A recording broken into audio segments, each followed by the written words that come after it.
Shalom Yalakum family. I'm back. I got a quick one for you today. I came across a scripture in Acts, in the book of Acts, um, and it speak on when the disciples were first called Christians in Antioch. I thought Antioch was in Greece, but I looked it up and it was in actually in Turkey. But that's where the Gentiles were and things like that. Um, and the scriptures say that it was in Antioch where the disciples were first called Christians. And I've battled with people over the years about Christians and things like that. But there's no such thing as a Christian. Not in the scriptures. Christ never called his followers scriptures. He acknowledged them as disciples and apostles.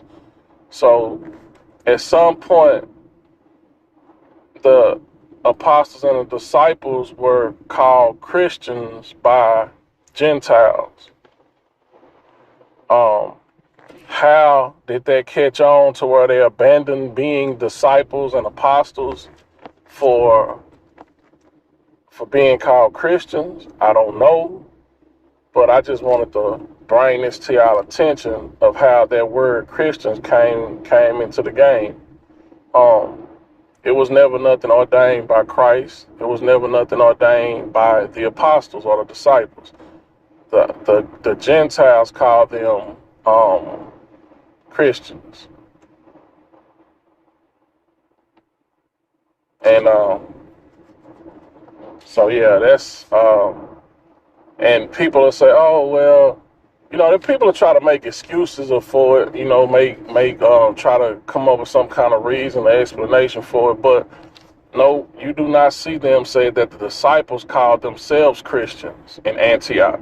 It said it was in Antioch that the disciples were first called Christians. They didn't call themselves Christians. Someone called them Christians.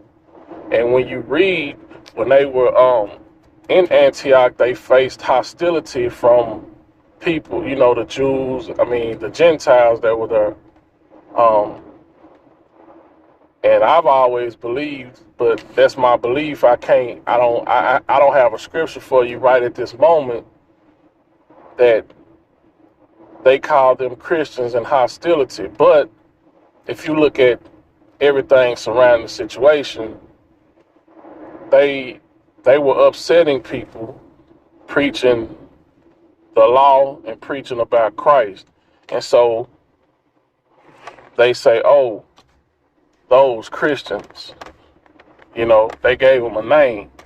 They grouped them in a sense. They grouped them like, stay away from those Christians. See what I'm saying? In a sense, like it wasn't a term of endearment.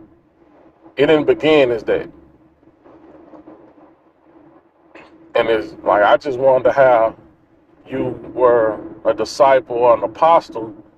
That's just like, if I work for a company and they send me out as a vice president of the company and I let someone call me the chairman or operations manager, you know what I'm saying? Like, I know my title. Like, so how did an outsider change my title?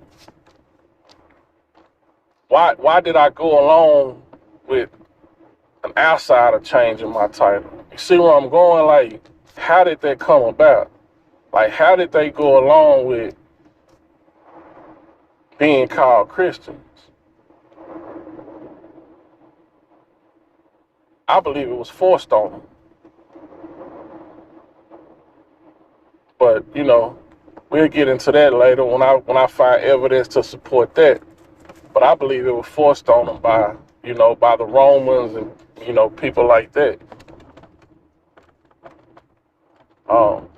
That's all I have for today, though, just a little quick, but, just to shed some light on where the word Christian came from, because, people be so proud to be Christians, but if you read about the disciples and the apostles, and And if the disciples and apostles in those times in the Bible were alive today, y'all wouldn't call them Christians because you view yourself as a Christian, and the way you live your life and go about your daily walk, you call yourself a Christian.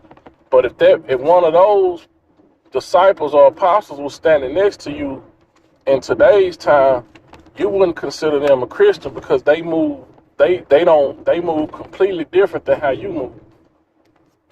Like, they upheld the law. Christians of today feel like you don't have to uphold the law. And we got into that in the video about the law-abiding citizen. And I got a law-abiding citizens part 2 video coming for you.